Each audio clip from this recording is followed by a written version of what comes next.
Alô, alô, Joana Duarte, vou para o meu compromisso diário, leitura do livro Segredos da Mente Milionária. Arquivo de riqueza número 6. As pessoas ricas admiram outros indivíduos ricos e bem-sucedidos. As pessoas de mentalidade pobre desdenham de quem é rico e bem-sucedido.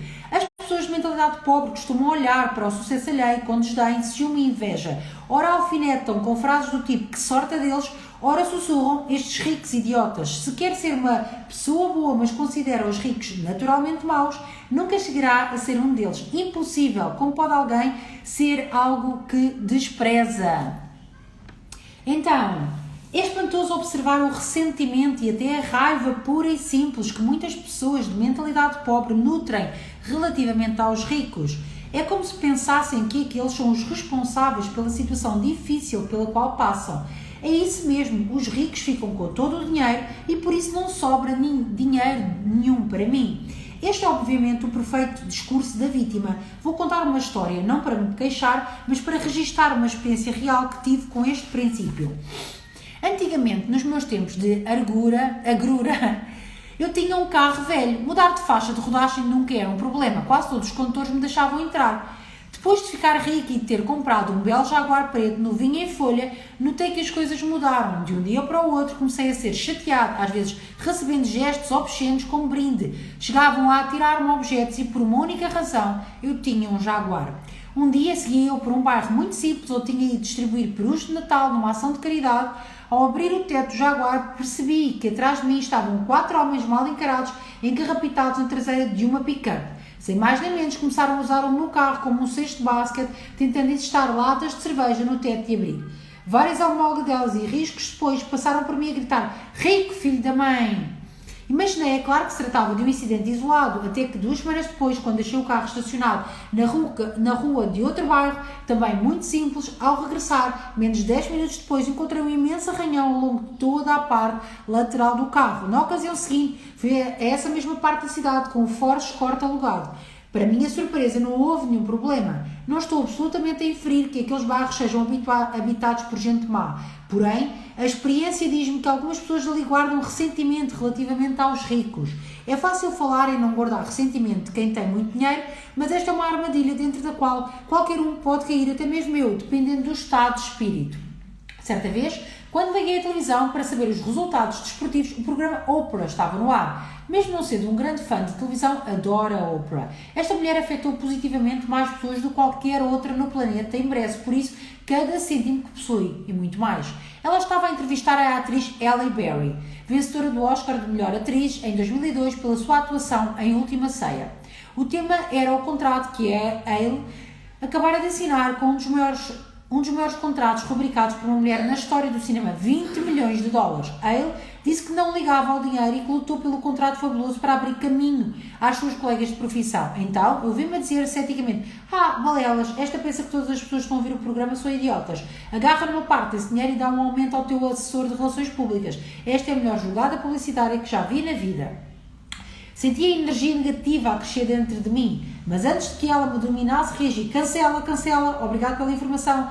Gritei à minha mente para abafar a voz do ressentimento. Não dava para acreditar, ali estava eu, o senhor mente milionário em pessoa, ressentido com a Halle Berry por causa do dinheiro que ela ganhara. Rapidamente dei a volta por cima e comecei a gritar com toda a força dos meus pulmões: é isso mesmo, miúda, és o máximo, foi barato para eles, tu devias ter pedido 30 milhões de dólares, parabéns, és incrível, mereces. Depois disso senti-me muito melhor.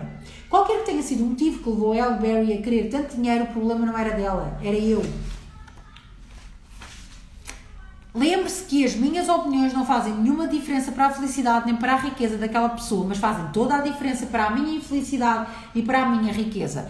Não se esqueça também das opiniões e pensamentos que não são bons nem maus, nem certos nem errados, quando entram na nossa mente, mas que podem seguramente ajudar ou atrapalhar a nossa felicidade e o nosso sucesso quando nos invadem a vida. Ao sentir a energia negativa a fluir dentro de mim, o meu alarme de observação soou e, tal como o treinara, imediatamente neutralizei a negatividade na minha mente.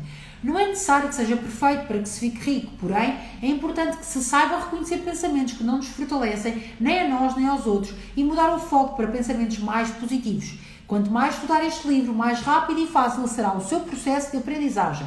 Em The One Minute Millionaire, os meus amigos Mark Victor Hansen e Robert G. Allen citam uma história comovente narrada por Russell H. Conwell no livro Acres of Diamonds, escrita há mais de um século. Eu digo-vos que deveis de enriquecer, que é o vosso dever enriquecer. Quantos irmãos piedosos me dizem, mas o senhor, um ministro cristão, usa o seu tempo a percorrer o país de norte a sul, a aconselhar as pessoas a enriquecer, a ganhar dinheiro? Sim, é claro que sim. E eles continuam. Que coisa horrível! Porque não pregam o Evangelho em vez de doutrinar as pessoas a ganhar dinheiro? Porque ganhar dinheiro, honestamente, é pregar o Evangelho. Essa é a razão. Os homens que enriquecem talvez sejam os mais honestos que podemos encontrar na comunidade. Mas, afirma um jovem aqui esta noite, durante toda a minha vida me disseram que as pessoas ricas são desonestas, indignadas, vis, desprezíveis. Meu amigo, é exatamente por aceitar tal ideia que o meu amigo não tem dinheiro. A base da sua fé é totalmente falsa. Eu digo-lhe com toda a clareza, 98 em cada 100 homens e mulheres ricos dos Estados Unidos são honestos. E é por isso que são ricos. É por esse motivo que os outros lhes confiam o seu dinheiro. É por causa disso que realizam grandes empreendimentos e que há sempre quem esteja disposto a trabalhar com eles. Diz outro jovem, às vezes ouço falar de homens que ganham milhões de dólares desonestamente. Sim, é claro que houve, eu também, mas são tão raros que os jornais falam a seu respeito constantemente como notícia até que ficamos com a impressão de que todos os ricos conseguem as suas fortunas de modo desonesto. Meu amigo, leve-me à periferia de Filadélfia e apresente-me aos moradores dos subúrbios dessa cidade. Residentes em belas casas, com jardins e flores, casas esplêndidas de refinada arte, e eu haverei de o apresentar às pessoas mais plenas de caráter e iniciativa da cidade. Aqueles que têm as suas próprias casas tornam-se mais dignos, honestos e puros, mais fiéis, poupados e cuidadosos por delas serem proprietários. Não pregamos contra a cobiça no púlpito e usamos a expressão lucro imundo de um modo tão radical que os cristãos ficam com a ideia de que é pecado um homem ser rico. Dinheiro é poder e é preciso que se seja razoavelmente ambicioso para o ganhar. Isto deve ser assim porque vós podeis praticar mais boas ações com ele do que sem ele. O dinheiro imprime as vossas bíblias, o dinheiro constrói as vossas igrejas, o dinheiro envia os vossos missionários e o dinheiro sustenta os vossos pastores. Portanto, digo que é necessário ter-se dinheiro. Se vós fordes capaz de enriquecer honestamente, é vosso dever sagrado fazê-lo. É um erro terrível das pessoas piedosas o pensarem que se deve ser pobre para que se seja piedoso. Este certo do livro de Conwell expõe excelentes questões. A primeira delas é a confiabilidade. De todos os atributos necessários para enriquecer, o ser-se confiável deve estar perto do topo da lista. Diga-me, leitor, faria negócio com uma pessoa na qual não confia, nem que seja só um bocadinho, jamais. Portanto, para enriquecer é necessário que seja confiável aos olhos de muita gente. E se tantas pessoas confiam assim em alguém, tal haverá de dever-se ao facto de esse indivíduo dever ser mesmo confiável.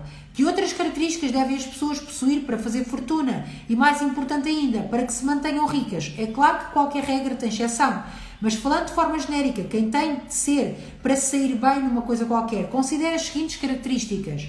Alguém positivo, confiável, focado, determinado, persistente, trabalhador, ativo, bondoso, comunicador competente, razoavelmente inteligente e especializado em pelo menos uma área.